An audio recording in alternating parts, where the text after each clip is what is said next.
So, and is it very quick? Because I understand that there is some temperature requirements with this. Right. It's labeled that you could use it above 65 degrees Fahrenheit. And kind of the rule of thumb is the hotter the outside temperature, the higher the acidity of the vinegar, the faster the burn. It's just all relative to how it all kind of goes together. So you'll see faster results the warmer the outside temperature is when you're applying it.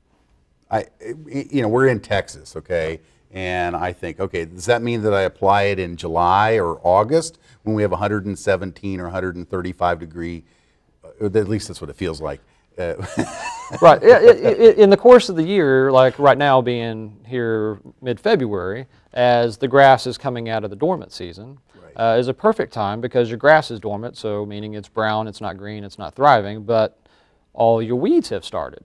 So this time of year, you won't have any ill effects on spot treating. You'll kill the weed and you won't harm the turf. As you get in further into the season and the grass is green, what will happen is when you spot treat with the vinegar is you're going to go ahead and knock out that little patch of green grass. What you touch will die, but the roots will send up new blades, new petals, new leaves, and it'll cover back up in about 2 weeks. Oh, very cool. So when I think about this type of application, you use just a regular spray type of applicator? Right, the product is ready to use. It's in a gallon. The easiest way to do it is get yourself an inexpensive 1 gallon pump jug sprayer. And the reason why I say inexpensive is this is a 20% acetic acid, meaning that what does vinegar do? Well, it can corrode metal. It can eat the washers, it can do everything else. So only put in the container what you're going to use. A gallon will cover between 500 and 600 square feet. So you're going to just spot treat. And kind of the rule of thumb is when you're spot treating is think of the morning dew. Right. You really don't need any more mist than the morning dew. You don't have to drench it, you just have to spot spray it. Easy, just get it a little bit wet. It just takes a very little bit to do that.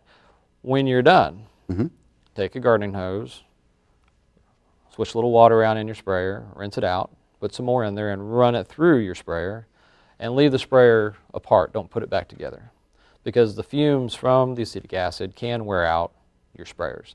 It'll take away the compression in your pump sprayer.